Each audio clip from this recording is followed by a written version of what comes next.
How would you like a 15% discount to my daily email, the stack of stuff, the show notes, discounts to the conference, all of that? All you need to do is text the word show to 33777. You'll get the annual subscription with a 15% discount to my daily email. You'll get the stack of stuff, the links to the show notes, discounts to the conference, and so much more. All you have to do is text the word show, SHOW, to 33777. Text show to 33777.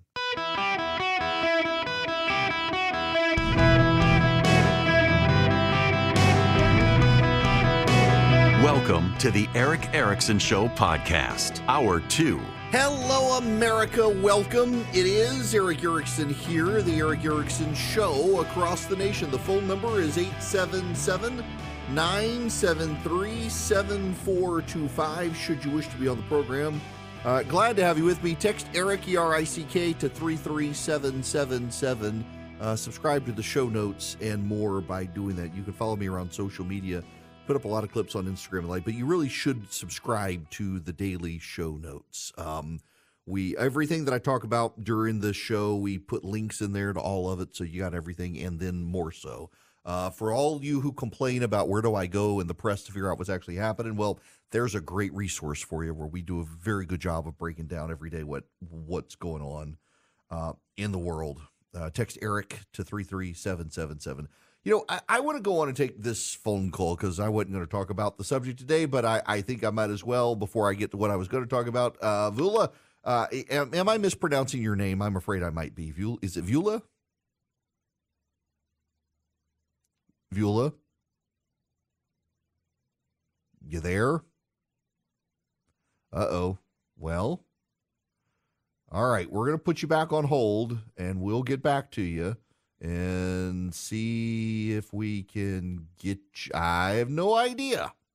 Never mind. Well, she's going to ask about the DeSantis-Newsom debate with Hannity on Fox. I don't know what to think about it.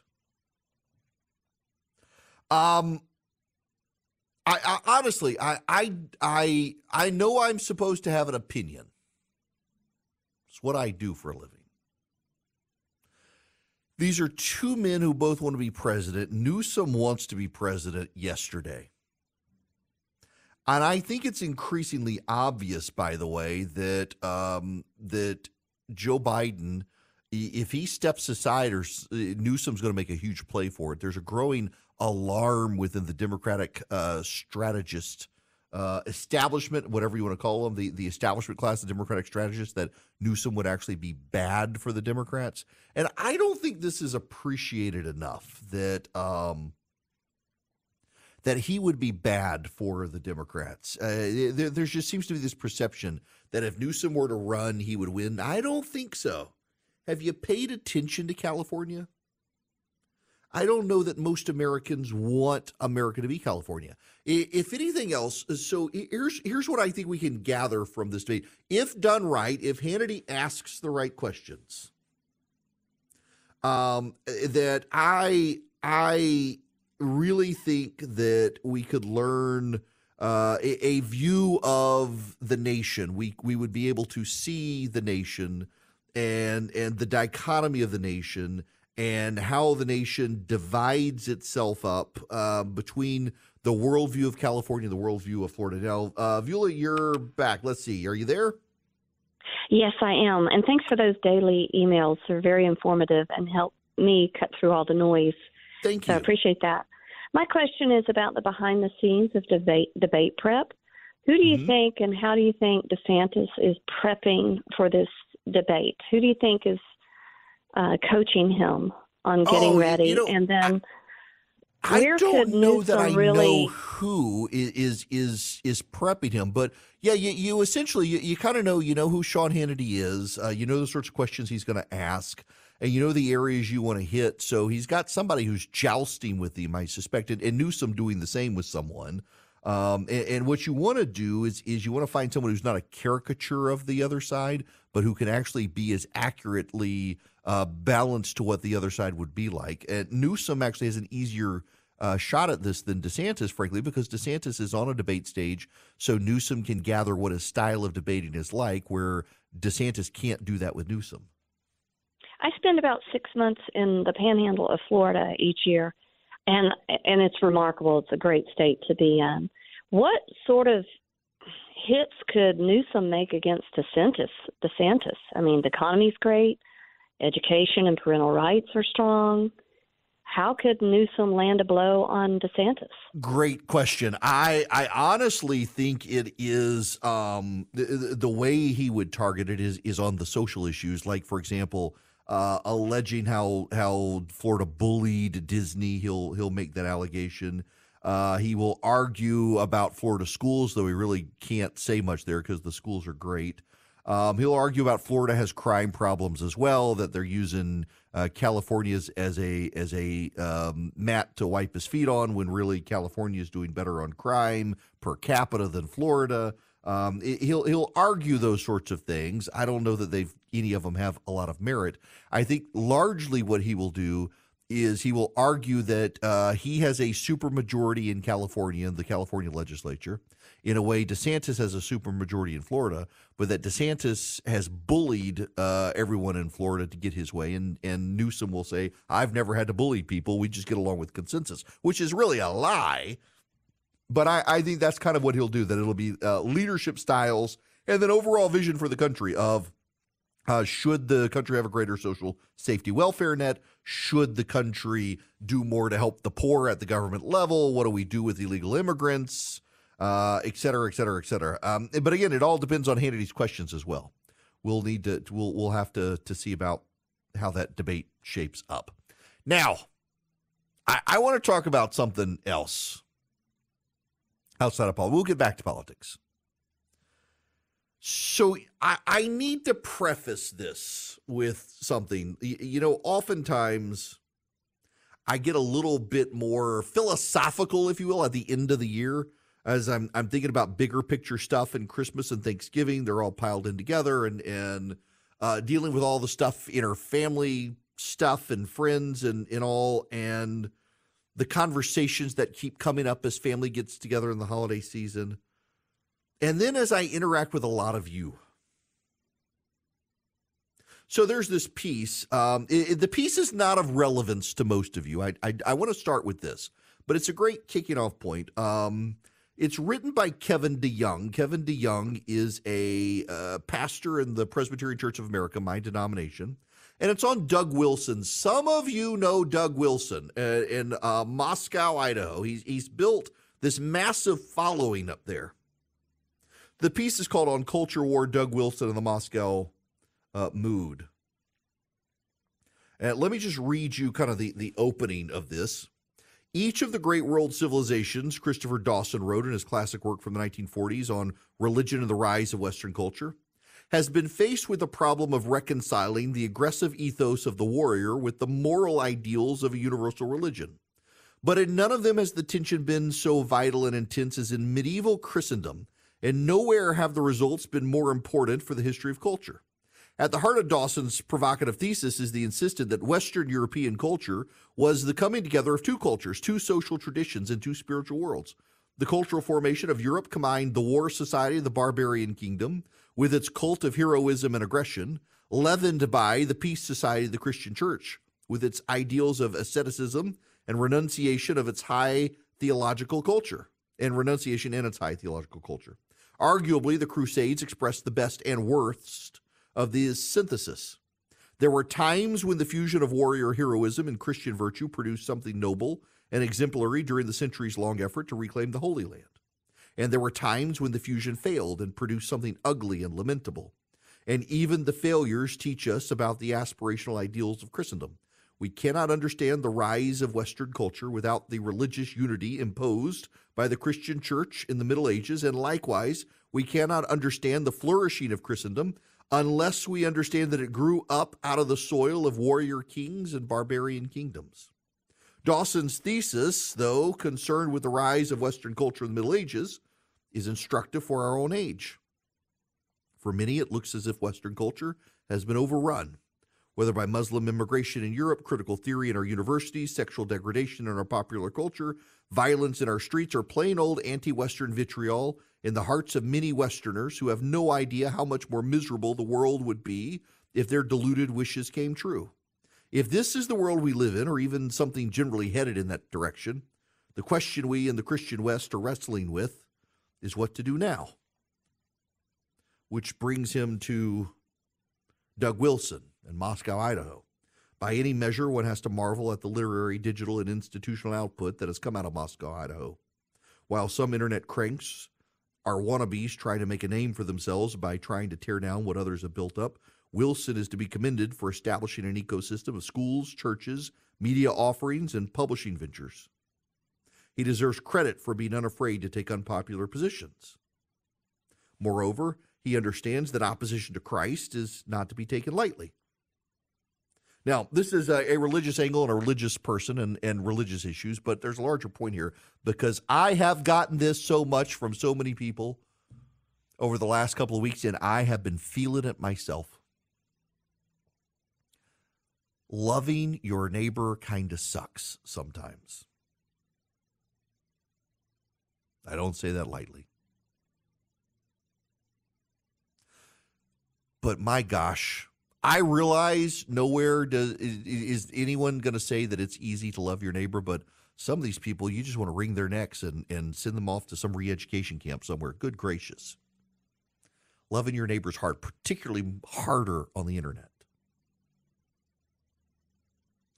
And I have just been trying not to succumb to rage these last few weeks with some of these idiots over the Hamas situation, but also just other stuff too, in politics and personality, and seeing it on my side of the aisle as well. That, you know, I consider myself a very conservative person, but I know that in like the media atmosphere of the day and stuff, I'm perceived as being a moderate regardless of my views, because I'm trying to avoid just throwing the red meat out to people and being the brain biblical donkey and yelling at people and name calling people on the other side and trying to also hold my own side accountable. So, oh, you sound very moderate. Do you know what I actually stand for? No, you just hear the tone and perceive it as moderation. But I'm listening to people on my own side, some people in talk radio and reading people on the internet who are kind of like screw this whole love your neighbor thing. We need to fight them like they fight us. We need to treat them like they treat us. And I am so tempted to succumb to it. And I got to ask myself, do I really believe my values? Because if I really do believe what my values are and my principles are and my faith is, I can't do that. And it's this frustrating tension that is wearing me out right now that I want to get in the muck too. Give in to sin. Loving your neighbor sucks sometimes, particularly when your neighbor isn't worth loving, and yet you have to. Nobody said it would be easy. So I just want to say this. I've been burdened these last couple of weeks and really in the last week or so with a bunch of angry people, and they've been coming at me and coming at each other and why aren't you fighting this way or that way? And I got to remind you guys that I'm really convicted that this stuff really does matter beyond our lifetimes. And what use is it for me to gain the whole world if I sacrifice my soul? And we don't talk a lot about souls in conservative talk radio. We talk about the raw politics of the day, but I think sometimes you just got to hit the pause button and remind people that we're dealing in eternity, not temporary. And it's fun in the raw meat of politics to get in the mud and be as nasty to them as they are to us. It makes for compelling entertainment, among other things. But y'all, I got to tell you, maybe it's my age, maybe it's the age of my kids, maybe it's dealing with my wife's health or stuff. But I just got to remind myself that this is not easy stuff. Loving your neighbor, it's not easy stuff. It is so much more easier to behave like everybody around you. But if you take it seriously, and if you really believe, then you can't. You can't behave like the world. You can't behave like everybody else. You got to love your neighbor. You don't have to like them, but you got to love them. And you got to try not to be mad about everything. And it's so easy to be mad about everything. The whole world wants to spin you up with clickbait, to be mad about everything. And sometimes you just got to step back and say, I'm not going to get mad about this today. Guys, if you're a small, mid-sized business, you're struggling with HR issues, you have employees not showing up, or you got to do a termination, you need onboarding of employees, maybe there's a sexual harassment complaint. You want an HR manager. You don't want to be the bad guy with your employees. Bambee can play the role of HR for you. $99 a month, available by phone, email, real-time chat. They do onboardings, terminations. They help your team members get to peak performance, and your business stays compliant with changing HR regulations, regardless of which state. They're great. Now, they're U.S.-based. You got somebody to talk to who's dedicated to your team. They give you access to HR expertise, and they add personal touches. So even though they're outsourced by your company, they really feel like they're a part of your team. That matters. Go to Bambee.com right now. Type in Eric Erickson under podcast. When you sign up, it'll help my show. Bambee.com, Bambee.com, Bambee.com, Eric Erickson in the podcast tab. Hello, it is Ryan, and we could all use an extra bright spot in our day, couldn't we? Just to make up for things like sitting in traffic, doing the dishes, counting your steps, all the mundane stuff. That is why I'm such a big fan of Chumba Casino. Chumba Casino has all your favorite social casino-style games that you can play for free anytime, anywhere with daily bonuses. That should brighten your day a little. Actually, a lot. So sign up now at ChumbaCasino.com. That's ChumbaCasino.com. No purchase necessary. VGW Group. Void where prohibited by law. See terms and conditions. 18+. Hello there. Welcome. It is Eric Erickson here. The phone number, 877-973-7425. If you want to be on the program, y'all, our Secretary of Education at the Biden level is an idiot. Now, we've known this the whole time. Let's just be honest here. Everybody's kind of known he's not the smartest. Not the sharpest knife in the kitchen drawer, let's just say. But if y'all heard, this is hilarious. Miguel Cardona, listen to this. We're going to set up follow-up calls with every governor we met with to make sure we're available. As I think it was President Reagan said, we're from the government. We're here to help. There are resources there. There's technical assistance there, and there's a playbook that could support the work you're doing. Count on us as a partner in this. Our students are waiting. Thank you. I kind of think, given the pause there, he kind of realized after he said it, probably not the best quote. Ronald Reagan said that it was the scariest words in the English language, or the however many words it was, most frightening words in the English language. I'm from the government and I'm here to help. Ronald Reagan did not mean that as a good thing. He meant it as a very bad thing, and the idiot Secretary of Education left off the most important context of the quote. To try, just unbelievable that you listen to something like this, you're like, these people are incompetent. They are incompetent. I'm kind of flabbergasted that the guy would embrace this, and I really do think that pause that he had, that pause there, that pause was kind of like he did the quote and like, no, that wasn't the good quote, but too late. I did the quote out of the gate. Just absolutely mind-boggling that he would go there, but just these people are not smart. I was promised smart adults. Didn't happen. Now, I want to promise you a great computer experience if you go to visioncomputer.com or 404-COMPUTE. Call them at 404-COMPUTE. Let them build your PC for you. Laptop, desktop, they can build it for you, and then they can service it for you. So when I say service, I mean like whole support. You have a question about how to do something. You're not sure how to connect your printer or how to get your email set up, or you just have a question. Can my computer do X, Y, and Z? Faster than a Google search, you can call Vision Computer and they will answer the question for you. And if you have a problem, say your email's not working or your printer's malfunctioning or something, Vision can work with that. They can remote in many cases and fix your computer. So think about this. You go to the big box store, you buy your one-size-fits-all computer. You don't have a relationship with them. You don't know who to call if something goes wrong. With Vision, you have a relationship with them. And so you can call them day or night. They answer the phone, 15 seconds or less. They answer the phone. They save you money. They save you time. VisionComputers.com, 404-COMPUTE. Let Vision build your computer and then be your in-house IT department. 404-COMPUTE. Tell them I sent you. Lucky Land Casino, asking people, what's the weirdest place you've gotten lucky? Lucky? In line at the deli, I guess? Aha, in my dentist's office. More than once, actually. Do I have to say? Yes, you do. In the car before my kids' PTA meeting. Really? Yes. Excuse me, what's the weirdest place you've gotten lucky? I never win and tell. Well, there you have it. You can get lucky anywhere, playing at LuckyLandSlots.com. Play for free right now. Are you feeling lucky? No purchase necessary. Void where prohibited by law. 18+. Terms and conditions apply. See website for details. There are pro-Palestinian protesters demonstrating outside the memorial service for Rosalind Carter in Atlanta, holding up signs, Free Palestine, end all U.S. aid to Israel. Josh Krashauer from Axios says it's like the Westboro Baptist Church of the Left. That's kind of an accurate description of it. I want to, and again, I'll get into more of the political stuff.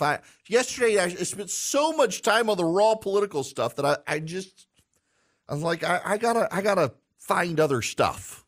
And there's a great story. The Wall Street Journal has this. Why is everyone so unhappy at work right now? U.S. employees are more dissatisfied than they were in the thick of the pandemic.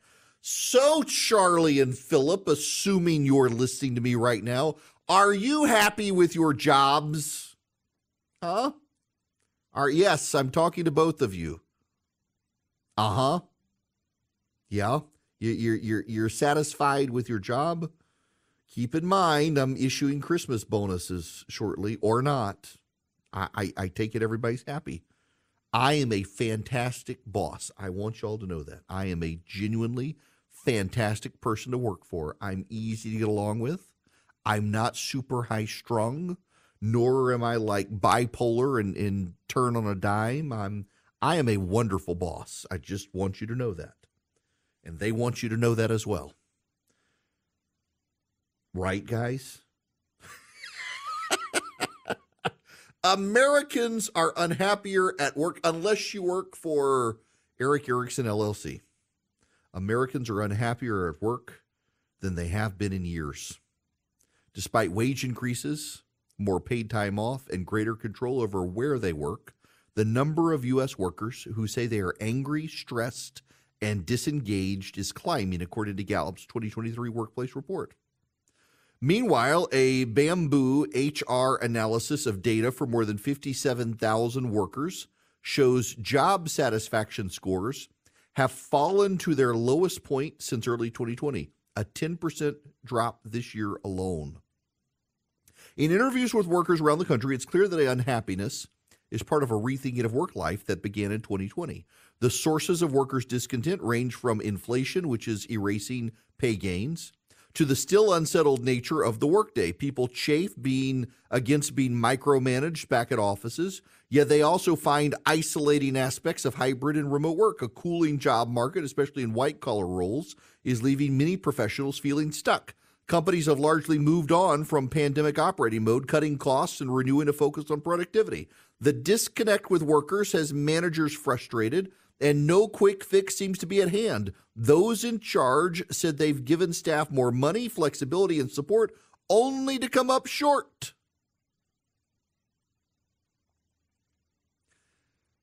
I want to actually talk about this a little more, and let me pull back the curtain a little bit, because you got to know this. So, I am an employee of Cox Media Group, which is my flagship station, WSB in Atlanta. I am on that station, and then I have the syndication rights to my show and have my own little company with a handful of employees that actually produces the show and gets it distributed and handles my own advertisers and the digital aspects of it and all of that. And I mean, Philip and Charlie have been with me forever. I genuinely can't contemplate working with any other people. I hope to never lose either of them, that just the three of us do this until we're ready to retire. That's my dream scenario. My company for the other radio side used to be the family run, Cox Enterprises, and they sold the Cox Media Group to a private equity group, but it's largely a lot of the same people. I hear this, though, and I don't intend to or mean to or want to speak out of turn. I hear, and it is perception in many cases, the colder nature of things. And I will say at the upper level, when your company is owned by another company and you never see those people, it kind of makes you feel more like a cog in a wheel than part of a team. I hear this from a lot of people at a lot of places, though, more than I ever did before COVID. And what I find is that if you go back to COVID, and a lot of companies did the we are family stuff. We're family. We take care of each other. We love you. You're a vital part of our company. I know so many people told me their companies during COVID, during shutdowns and lockdowns and everything else, they did a whole lot of we're all on the same team, we're family, blah, blah, blah, blah, blah. And I think some people believed it too much. David Zaslav is the president of Warner Brothers Discovery, and he is prone apparently to quote the line from the movie Jerry Maguire, "It's not show friends, it's show business." And it is business at the end of the day. However, I perceive a trend, particularly with major corporations at the management level, that it is less collaborative and teamworky ever since COVID. People being able to work from home, people like it. At the same time, it's very isolating. And then you go back to the office and people have kind of lost the balance. It's like driving. Have y'all noticed after COVID, after lockdowns, people are worse drivers than they were? My kid wants me to get her a dashboard camera now to start recording people because she sees some crazy drive. I see crazy driving. And you've always seen it, but it's gotten worse. And it's like people skills and management skills and driving skills that are on the decline. And it's really having an impact in people's work and people's abilities to work. And the way that teamwork no longer seems to be teamwork. It seems to be on you. That the we are all family nonsense ended when people went back to the office, and now it's you are a cog in a wheel, and you don't really feel connected to the overall company or the goals of the company. You just got a job to do, and there's nothing to it. It's not fulfilling. Now, work should never be the total fulfillment of your life. The Generation Z kids are learning this the most. Generation Z kids thought that they could take their whole self to work and that they were supposed to be, that was going to be their new family, and they were going to pour their whole life and time and effort and energy into it and work all the time, and it would be totally fulfilling to them. And it's not. It's where you earn your money so that you can then use that money to enjoy life. However, people do want to feel a part of it. Back to this Wall Street Journal story. The experience of workers like Lindsay Leesman suggests how expectations have shifted after a few years ago. Leesman is 38 years old. She soured on a philanthropy job after having to return to the office 2 days a week. Pre-pandemic, she would have been happy working 3 days a week at home. It would have been a dream come true. Still, her team's in-office requirements seemed like going backwards and made her feel like her professionalism and work quality were in doubt. Instead of collaborating more, she and others rarely left their desks, except for meetings or lunch. Negative feelings followed her home on her hour-long commute, leaving her short-tempered with her kids. You try to keep work and home separate, but that sort of stuff is just impacting your mental health so much. The disconnect has business leaders struggling for answers, says Steve Skoll, chief executive of Alight Solutions, a technology company. Many of the Fortune 100 companies on Alight's client list boosted spending on employee benefits, such as mental health, child care, and well-being bonuses by 20%. But it hasn't translated into happier employees. So you know what I think it is after people returned to the office, people stopped hanging out. You used to have like work colleagues who you were still friendly with. You would pass by their desk. You'd have You'd have conversations. You'd enjoy each other's company for a few minutes as you went back to your desk. Well, that is happening less and less. People feel more and more to be cogs in the wheel of some Fortune 500 company's business model. They don't actually feel valued. They don't see their managers. Their managers don't hang out. Their managers are not team players. Their managers told them during COVID, we're all in this together and we're family. And afterwards, they're like, who are you? What's your name again? Aren't you supposed to be at your desk banging away at a keyboard? People lost their personal people skills. People lost their personal people connections. People lost something during COVID. And it's translated into this. Y'all, I can't explain to you how bad it actually is long-term for you if you have chosen to not be in your office at all. There are some companies that still allow their workers to be remote. I'm going to tell you what's going to happen to them. The people who are not seen are the ones who are going to get laid off first. When layoffs come and cuts come, it's the people who never show up at the office who are going to be the ones who are cut first. Why? Because they are presumed to be expendable because they're not there. But now you got a lot of people who want to do things, who want to be involved, and the managers aren't there. And you got, when the managers are there, it's like they forgot who worked for them, and they don't engage, they don't interact, they're in a bubble all by themselves. It makes it a more miserable workplace. On my side of my company, everybody, we got an office now, but Charlie works out of his house. Philip's had a kid. He works out of his house. David, the CFO, he comes into work every once in a while. I'm here every day. And I can tell you, I sometimes find it very ridiculous. Here I am in this big office space, and I'm alone. There's nobody to hang out with, nobody to interact with. Nobody to just chat, nobody to have a conversation with where you get some inspiration. I feel more isolated now than I did during COVID. I think a lot of people feel that way, and it has directly impacted people's feelings for their office. If I could give employers, the bosses, if I give you one piece of advice, it's be seen in the office and engage the employees not as employees, but as human beings. They're not cogs in a wheel. They're part of your team. Make them feel like it. And if I could give employees, the worker bees, a piece of advice, it's stop working remote. Go back to the office. Show up and be part of the team. Engage with a smile in the office and start putting the pieces back together. 100 years from now, books are going to be written about this pandemic, and it won't be like the Spanish flu pandemic of the early 1900s. It won't be a horror film of disaster and death followed by World War. It'll be a book about how people lost the ability to connect and interrelate. They lost their interpersonal skills and how they struggled to get them back. And the sooner you force yourself to re-engage in an office setting, employers to employees and employees to employers, as people who are on a team working together for some cause, the better off you're all going to be. At this point, it's not about giving more money. It's about giving more meaning.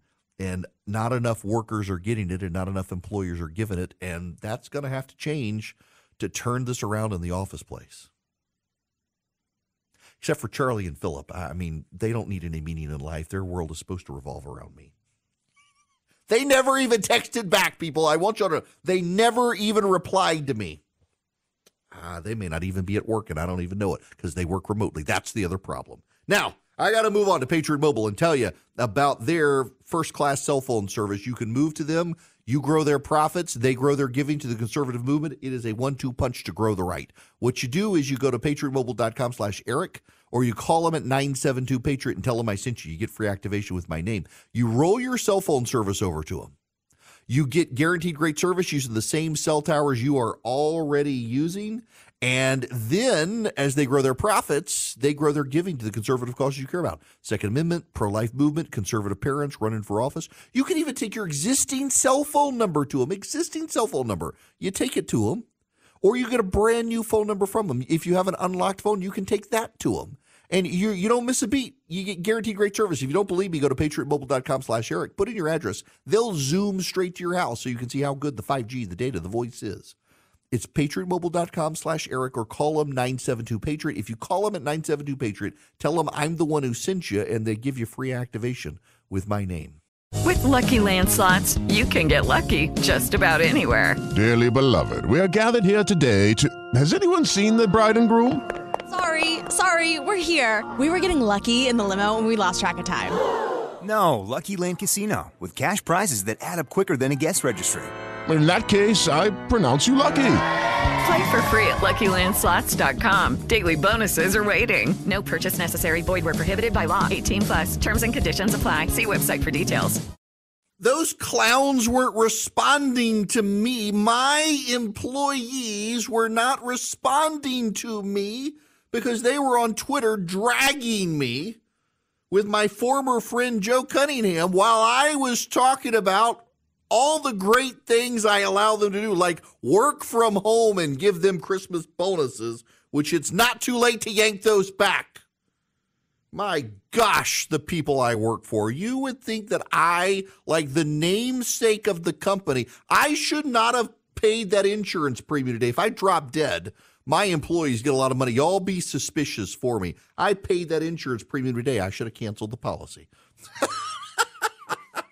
Y'all, in all honesty, I am really blessed to work with Charlie and Philip. And Candace as well, and Jim and David. I get up every day and I get to work with people who I consider to be good friends. And I don't get to hang out with Charlie enough anymore. My wife and I insisted we needed to marry him off to keep him around, and now we never see him.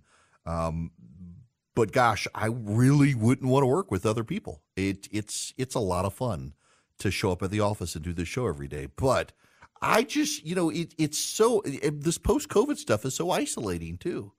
It's part of the problem everybody's dealing with right now is how do you re-engage society after locking yourselves up for so long? In some places, even worse. Now, when we come back, actually, the next pandemic is already starting to break out, believe it or not. I know, just in time for next year's election. Some of you are thinking about it, except it's not really that. In China, and it's now spreading across Asia into Europe, it's going to get here as well, there is a mass outbreak of childhood pneumonia. And the scientists globally are all saying this is not some new pneumonia. It's not a mutation. It's just regular old pneumonia. The problem is that everybody went through lockdown and nobody built up their immunity. And so people are getting it and they shouldn't be getting it. But because of stupid lockdowns that lasted for so long, people are. Now, we'll actually get big heads up. Big heads up to all of you. This is coming. It is breaking out all over Europe now. People who've gone to China are bringing it back, and it's mostly affecting kids now instead of adults. And it's survivable. COVID was survivable, but it's just a problem. And again, it's fallout from lockdown. So we will talk about that when we get back. Judy was boring. Hello. Then Judy discovered ChumbaCasino.com. It's my little escape. Now Judy's the life of the party. Oh, baby, mama's bringing home the bacon. Whoa, take it easy, Judy. The Chumba life is for everybody. So go to ChumbaCasino.com and play over 100 casino-style games. Join today and play for free for your chance to redeem some serious prizes. ChumbaCasino.com. No purchase necessary. Void where prohibited by law. 18+. Terms and conditions apply. See website for details.